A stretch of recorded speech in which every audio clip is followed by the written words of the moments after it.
Il y a quelques années de cela, j'étais parti en Inde, c'était pour des raisons familiales, donc j'étais pas en vacances, donc j'étais en mode très simple, j'étais mis dans un quartier très pauvre parce que j'attendais justement l'arrivée de la famille, c'était pour des soins médicaux. Et comme je suis arrivé 2 semaines en avance, donc j'ai passé 2 semaines en Inde, tout seul, hein, dans un quartier vraiment pauvre, très pauvre. Et je me suis baladé et j'ai découvert, j'étais à Mumbai, donc c'est une ville très très très dense. Et j'ai découvert un peu comment ils vivent. J'ai même compris pourquoi les Indiens sont si bien en Afrique. Parce que je me disais, mais quand je voyais les Maléwa, les petits business, je me dis, mais en fait, c'est comme l'Afrique, sauf que c'est un autre peuple. C'est le même style de vie. Il y avait des pousse-pousseurs, il y avait des gens dans la rue. Je reconnais quand même quelques similitudes avec l'Afrique et je me dis, ah, c'est pour ça qu'ils arrivent à si bien s'intégrer en Afrique, mais avec leur système de business en plus. Bref, comme j'étais là et des gens de mon entourage ont vu que, ah, tu es en Inde, il y a beaucoup de filles, comme mon travail, je vous ai dit, il y avait beaucoup de modèles. Beaucoup de gens m'ont dit, mais tu peux faire beaucoup d'argent, ramène-nous des cheveux, je vais vendre ça. Tu sais, ça c'est autant, ça c'est autant. Ça. Je dis, waouh, vous dépensez autant pour vos cheveux. Je me dis, bon, il y a peut-être un coup à se faire. Hein. Je vais mettre un peu mes idées de panafricain là sur le côté. Hein, on va un peu se faire un peu d'argent, je vais aller checker.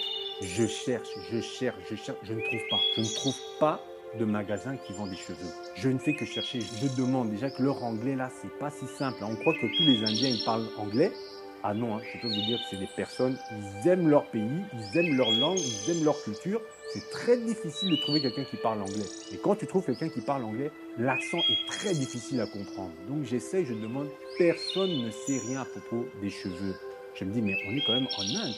Quand je suis en Europe, quand je suis en Afrique, tout le monde parle de ces cheveux qui viennent de l'Inde. Alors pourquoi? Je cherche sur Internet, je trouve une entreprise qui vend. Je vais, je regarde les prix très lisses, très beaux. Je dis, waouh, c'est magnifique. J'envoie les prix aux gens qui disent, oh non, en tout cas, il y a une grosse marge qu'on peut se faire. Je me dis, bon, surtout que je dépense beaucoup pour ce voyage, que je suis venu en catastrophe. Récupérer un peu là, ce serait quand même pas mal. Et là, je croise un autre Indien qui m'explique enfin pourquoi je ne trouvais aucun magasin en Inde. Il m'a dit, nous les Indiens, on ne met pas ça. Et j'ai dit, mais pourquoi vous ne mettez pas ça? Il a dit, non, on ne met pas ça. Tous les cheveux que tu vois là, c'est pour l'exportation. Donc ceux que tu dois trouver, ce sont les usines qui font l'exportation. J'ai dit, ah ok. Il m'a amené, j'ai vu. Dégueulasse. Des touffes de cheveux avec des poux. Chaque jour, les 10 coiffeurs du temple rasent environ 150 personnes chacun. Je dirais 10 enfants, 10 femmes, et le reste, ce sont des hommes. Les cheveux sont ensuite vendus aux enchères et exportés hors du pays. Je vous dis, dégueulasse. Mais ils ont un procédé chimique lorsqu'ils mettent ça, ils mélangent les cheveux, après pas, ça devient bien, tout ça, les poux partent et tout ça. Alors maintenant, je le demande, mais pourquoi vous ne mettez pas ça? Les Indiens disent, non, mais pas ça. Il a dit, tu connais la provenance de ces cheveux? Il a dit, c'est mélangé. Il a dit, quand tu as de la chance, les cheveux viennent d'une famille qui est pauvre, ils ont laissé pousser leurs cheveux pour avoir de l'argent, ils coupent, et puis là, ils donnent leurs cheveux, ils vendent leurs cheveux. Il a dit, ça, c'est le meilleur des cas. Ensuite, les personnes qui sont mortes. Les personnes qui meurent, on coupe leurs cheveux, on les donne. Et ça, ce n'est même pas encore le plus grave. Vous savez, c'est quoi le plus grave?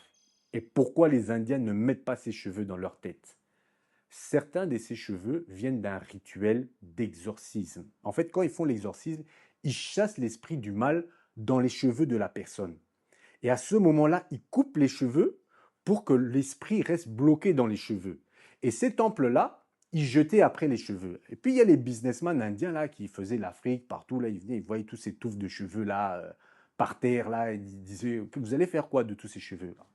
Je dis, non, non, on jette, c'est les choses du démon. Oh, est-ce que je peux prendre ça? Oh oui, au début, ils prenaient même ça gratuitement. Oh oui, prenez, prenez. Jusqu'à quand les gens des temples, ils ont aussi compris, maintenant ils demandent de l'argent. Monde. À peine coupés, ils sont soigneusement accumulés dans l'arrière-boutique. Les moines ont très bien compris que ces cheveux pouvaient alimenter un marché très lucratif et ils l'ont organisé. Et ces personnes prenaient ces cheveux-là à jeter, envoyés en Afrique, avec le démon dans les cheveux. Vous voyez le délire? Donc maintenant, des fois, quand vous êtes à l'église, tu vois une sœur là, elle prie, mais tu vois, la vie, ça va pas. Des fois, quand elle te parle, elle fait des choses bizarres. Non, c'est le démon, c'est les cheveux. C'est le démon qui est dans les cheveux. Et des fois, comme ça, parce qu'il mélange les cheveux, hein, c'est pas tout. Donc peut-être même des fois, il peut avoir 2, 3, 4 esprits dans les cheveux, et toi, tu te balades avec ça.